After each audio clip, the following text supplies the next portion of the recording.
Good morning सगळ्यांना. बघा, काल शेवटचा दिवस होता पसंतीक्रम लॉक करायचा. आता खूप विद्यार्थ्यांमध्ये गोंधळ असा निर्माण झालेला आहे का, ज्या विद्यार्थ्यांनी पसंतीक्रम लॉक केलेले आहेत त्या विद्यार्थ्यांना खूप युट्यूब चॅनलवर म्हणजे गोंधळात कसं टाकलं जातंय, या विद्यार्थ्यांना सांगितलं जात आहे की तुम्ही अजून पसंतीक्रम लॉक करायला पाहिजे होते किंवा अजून दिले पाहिजे होते. जे तुम्ही प्रिफरन्सेस दिलेले आहेत, जे तुम्ही कमी दिले जास्त दिलेलं पाहिजे, कारण तुमचा कन्वर्ट राऊंड होईल. आता मी तुम्हाला सांगतो, आता लॉक किती झालेले आपण पहिले समजून घेऊ आणि कन्वर्ट राऊंड म्हणजे काय हे पण मी तुम्हाला समजून देतो. आता जनरेट किती झाले होते बघा. जे विदाऊट होते, विदाऊट वाल्यांना जनरेट किती झालेले होते, किती मुलांनी जनरेट केले, 1,51,020 एवढ्यांनी जनरेट केले. पण लॉक करण्याची संख्या बघा, लॉक करण्याची संख्या डायरेक्ट किती कमी झाली, 1,46,650. बघा किती प्रमाण कमी झालेले, 1,00,000. म्हणजे एवढे विद्यार्थी बघा, तुम्हाला 1,70,000 हा आकडा बघायला मिळत होता. आता बघा एवढे डायरेक्ट कमी होऊन गेले त्याच्यामधून. आता किती राहिले, 1,46,650 एवढेच आता आहेत, बरोबर आहे का नाही ह्या राऊंडला. त्याच्यानंतर जे विथ होते म्हणजे मुलाखत राऊंड, मुलाखत राऊंडला जनरेट किती केले बघा, 1,41,865 लोकांनी काय केले, प्रिफरन्स जनरेट केले. पण लॉक किती लोकांनी केले, लॉक लोकांनी केले फक्त 1,31,505. फक्त एवढ्या लोकांनी. म्हणजे बघा, तुम्हाला वारंवार हा आकडा सांगितला जायचा की 1,70,000 लोकांनी रजिस्ट्रेशन केलेले. किती विद्यार्थी संख्या कमी झाली एवढं लक्षात घ्या, म्हणजे 40,000 विद्यार्थी तुमचे कमी झाले, बरोबर आहे का नाही, विथ मधून. म्हणजे अशा पद्धतीने आता हे झालं तुमचं लॉक झालेलं आहे. आता इथे पुन्हा संधी नाही, वाढेल का नाही याच्याबद्दल पण कुठली शाश्वती नाही, पण हे लॉक झालेले आहेत.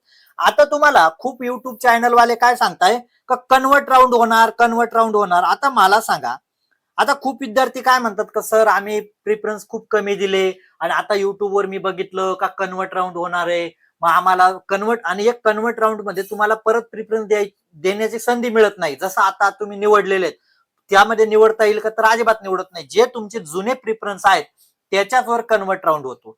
मग आता काही विद्यार्थी घाबरले पण असतील का मी कमी दिलेले आहेत. पण तुम्हाला एक मुद्दा सांगतो, कन्वर्ट राऊंडचा फायदा कोणाला होतो हे पहिले तुम्ही समजून घ्या. आता उदाहरणार्थ तुम्हाला माहिती आहे ओबीसीच्या जागा काय आहेत, कमी आहेत. ओपनच्या जागेवर असं कधी होईल का उमेदवार मिळणार नाही, तर मिळून जाईल. ओबीसीच्या जागा ऑलरेडी कमी आल्यात, असं कधी होईल का उमेदवार मिळणार नाही. कन्वर्ट राऊंड जरी झाला या फायदा होईल का.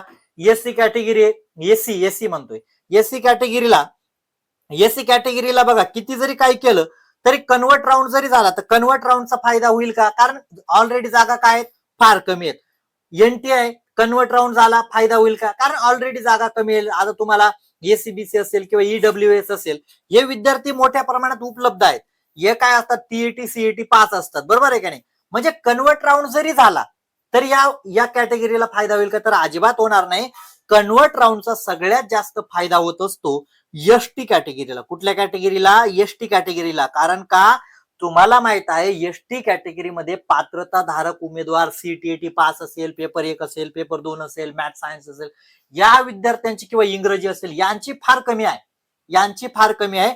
जेवढ्या जागा आहेत तेवढे ते पात्र उमेदवार भेटतच नाही भरती पूर्ण करून सुद्धा.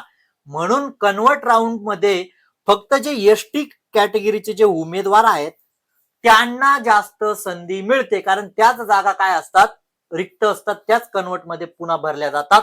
पण बाकीच्या कॅटेगरीने हा विचार केला पाहिजे, आपल्या कॉम्पिटिशन मध्ये हजारो उमेदवार आहेत, ते उपलब्ध असताना कन्वर्ट राऊंड म्हणजे भरतीमध्ये प्रिफरन्स त्यांनीच दिलाच असेल ना, बरोबर आहे का नाही. मग कन्वर्ट राऊंड जागाच नाही तर कन्वर्ट राऊंडचा उपयोग होईल का, तर अजिबात होणार नाही, मी तुम्हाला पहिले सांगतो.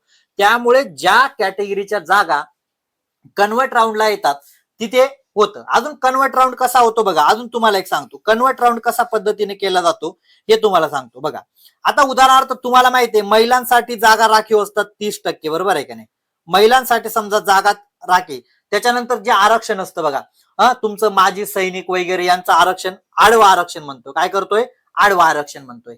या आडवा आरक्षणामध्ये जर ते उमेदवार भेटले नाही बघा, म्हणजे आता महिला समजा एका जागे एका जिल्हा परिषदेला 30 जागा आहेत आणि 30 जाग्यापैकी फक्त 25च महिला तिथे गेल्या. पण तुम्हाला एक सांगतो, मागच्या वेळा काय व्हायचं का, तो उमेदवार तिथे जात नव्हता तरी त्याला पुढे संधी मिळत होती. पण आता या 30 महिलापैकी जर समजा 5 महिला जर गेल्या नाही रुजू झाल्या नाही तर त्या काय होणार आहे, आपलं विदाऊट मध्ये डायरेक्ट बाद होऊन जाणार.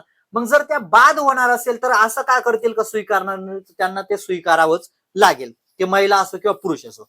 मग आता कन्वर्ट राऊंड म्हणजे काय, जे आडवं आरक्षण असतं, उभं नाही, जे आडवं आरक्षण असतं, माजी सैनिक असेल, अपंग असेल, बरोबर आहे काय, भूकंपग्रस्त असतील, प्रकल्पग्रस्त असतील, हे कन्वर्ट राऊंड मध्ये आपल्या ह्या राऊंड मध्ये जर मिळाले नाही, आपला जो मुख्य राऊंड असतो याच्यामध्ये जर ते उमेदवार मिळाले नाही तर त्या जागा, म्हणजे उदाहरणार्थ बघा, आता समजा ओबीसी आहे, मी तुम्हाला सांगतो, आता ओबीसीच्या आडवा आरक्षणानुसार त्या जागा आहेत.